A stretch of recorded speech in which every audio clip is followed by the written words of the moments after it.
कल कल भी अभिषेक होगा और परसों भी अभिषेक होगा। अभिषेक 2 दिन चलेगा और हवन केवल एक ही दिन होगा। हवन केवल 28 तारीख को ही होगा सुबह के समय में। तो कुबेर की जो स्थापना होती है, माताओं बहनों थोड़ा ध्यान से सुनना, वो कुबेर की स्थापना करनी चाहिए चांदी के सिक्के पे। चांदी का जो सिक्का लाते हैं हम धनतेरस के दिन, उसी लिए लाते हैं कुबेर की प्राण प्रतिष्ठा करने के लिए। तब उसको प्राण प्रतिष्ठा दे करके उसको अपनी तिजोरी में रखते हैं।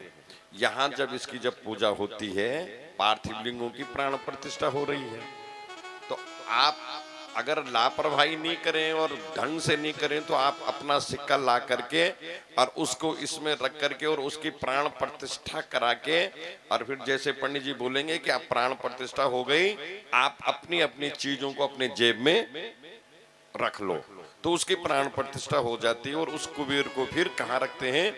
अपनी तिजोरी में। तो जिस तिजोरी में कुबेर जी की स्थापना हो जाती है वो कभी भगवान की कृपा से खाली नहीं होती है। उस परिवार को कभी कर्ज करने की आवश्यकता भी नहीं पड़ती। ठीक है ना? अब कथा आती है कुबेर की, क्योंकि सबसे पहले थोड़ा ध्यान से सुना,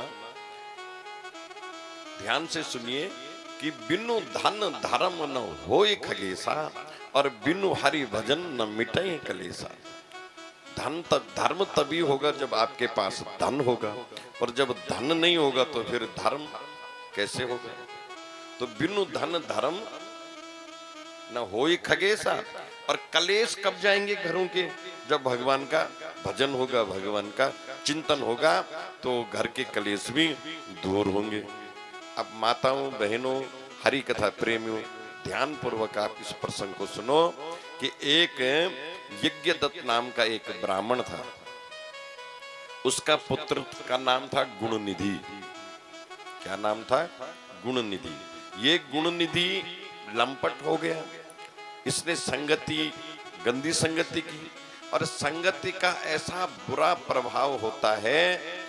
माताओं बहनों, आप कथाओं में आती हैं, गोपाल की पूजा तब करना, पहले अपने घर के जो गोपाल हैं उनके ऊपर नजर रखना कि हमारा गोपाल कितने बजे घर आता है, और घर से फिर इसको कोई बुलाता है तो ये कहाँ जाता है, क्यों जाता है, उसके बारे में पूरी इन्वेस्टिगेशन आपके पास होनी चाहिए।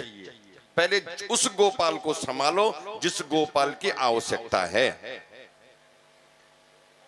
घर में रखे हुए ठाकुर जी हैं, वो गोपाल हैं, पर पहले पूजा, पहले उनको समय पर अपने बच्चों की सुध लो कि ये बच्चा कहाँ जाता है, क्या करता है। आज देश में ऐसी ऐसी कुप्रथाएं चल रही है और ऐसा ऐसा कुछ षड्यंत्र रचा जा रहा है, किसके द्वारा? ISI के द्वारा, कि भारतवर्ष में बहुत ज्यादा नशे की सप्लाई करते हैं आतंकवादी। ठीक है ना? और उस नशे की लत में जब बच्चा पड़ता है, चाहे उस बच्चे को कुछ भी कर दो, ड्रग्स, इसमें पता नहीं क्या क्या आती है। और ये सारा काम कहां से आता है? पाकिस्तान से आता है कि भारत की पीढ़ी को बंद खत्म कर दो, नई पीढ़ी को। और हजारों बच्चों का जीवन भविष्य बर्बाद हो गया। हजारों नहीं, लाखों कहूंगा। इसलिए सबसे पहले ये संस्कार की बात है, उन पर ध्यान दो। संगति इतनी बुरी होती है कि संगत से गुण होत है और संगत से गुण जाए। चंदन के धोरे नीम बसे तो नीम भी चंदन होए, कि चंदन बापूरा क्या करे कि संगत के गुण होए। अच्छी संगति करोगे तो जीवन में बदलाव आएगा, बुरी संगति करोगे तो संगति का प्रभाव बहुत जल्दी अपना रंग दिखाने लग जाता है। और संगति, आपने खेत में देखा होगा, मिट्टी कितनी मुलायम होती कि नहीं होती? मिट्टी आटे जैसे घुल जाती है, घुलती कि नहीं? जैसा आटा गूंदते हैं वैसे मिट्टी को भी गूंद देते हैं। लेकिन मिट्टी की संगति में अगर कहीं खेतों में कोई लोहे का टुकड़ा रह गया, लोहा, दरांती, दाथरा रह गया, फाल रह गई, कुदाल रह गई। खेतों में अगर किसान के लोहा का कोई हथियार रह जाता है, मिट्टी के अंदर दब जाता है, तो 6 महीने में उसको देखो तो मिट्टी के साथ में वो भी मिट्टी बन जाता है।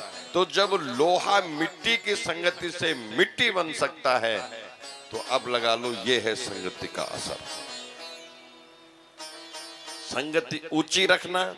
यज्ञदत्त ब्राह्मण थे, उसका बेटे का नाम है गुणनिधि। नाम तो अच्छा था, लेकिन उस गुणनिधि ने दुर्गुण लिए, सद्गुण त्यागे, गंदी संगति की। और बुराई का परिणाम कभी अच्छा नहीं होता है। अब उसके पिताजी त्रिकाल संध्या करते थे, ब्राह्मण थे, और ये घर से बाहर रहता था। अब चोर हो गया, नशा पत्ता सीख गया।